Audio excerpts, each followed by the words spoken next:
What is up, my fellow Chibits? Today, I'm here to bring all of you the weekly anime review of Haikyuu Season 2.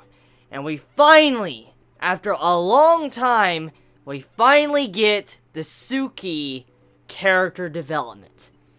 I'm glad to see it, because, as I said in my last review, he's one of the final characters that have gotten the least amount of development, and to see how he finally has an episode focused on him and gets to flesh him out, his backstory, his motivation, what drives him as a person to be a part of the volleyball club.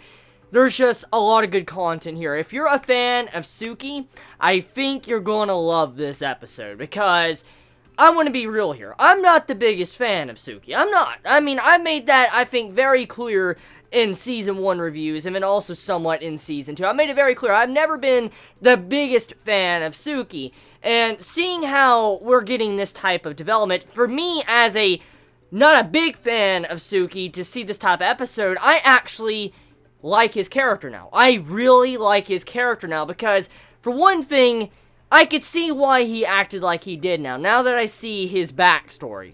To see how he kind of wasn't as motivated, or how he had this traumatic event with his brother that caused it to where he might not have liked volleyball anymore. He didn't really understand it, because, let's talk about his backstory. So Tsuki, from what we can see from his childhood, he had a very different persona. I mean, he was similar, but a little bit different, because he seemed to be a little bit more uplifting. He used to smile a lot more. He got embarrassed over his brother, and you had it to where he really enjoyed volleyball. We could see from the way he was expressing himself when he was little, he really enjoyed volleyball. And one day, on the final match of the year for his brother, like the final match that his brother could participate in, he goes to go see his brother. But here's the thing. His brother always said to Tsuki, "I don't want you to come because you make me nervous." So, I mean, that's a common thing. I mean, if you were a volleyball player, you wouldn't want sometimes your family to be there, because you might be nervous and it might throw you off your game, because you'll be so focused on what you're doing and how, your family's viewing you, that you might fuck up. So I can understand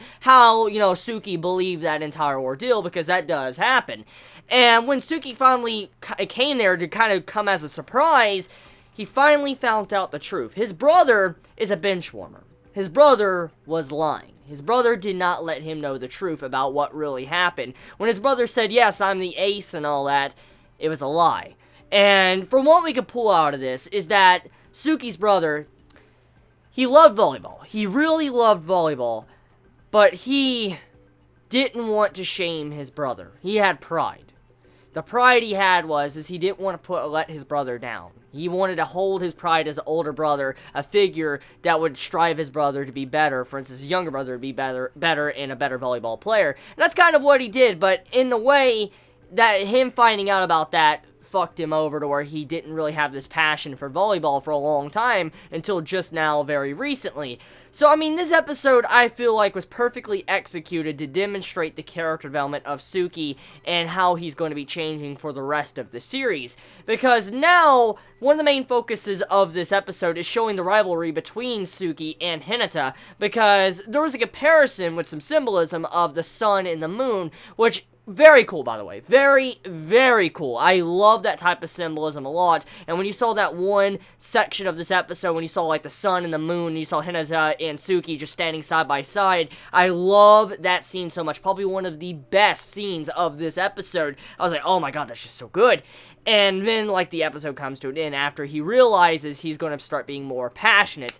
So, I mean, yeah, this episode of Haikyuu Season 2, well done. A well-executed episode that gave proper development for a character that was severely underdeveloped, and now is not as developed as some of the characters, but he is a lot more than he used to be, to where I actually enjoy his character. So I cannot wait to see what direction he's going to go, how good he's going to be as a player, because we already know Tsuki is a good player. We've seen it, he's demonstrated it in the past, and now to see that he has this motivation to improve and be passionate, he is going to be a scary son of a bitch when it comes to future games. So let me know your thoughts in the comments below. You all have a wonderful day or night wherever you live. Please be safe. Chibi out.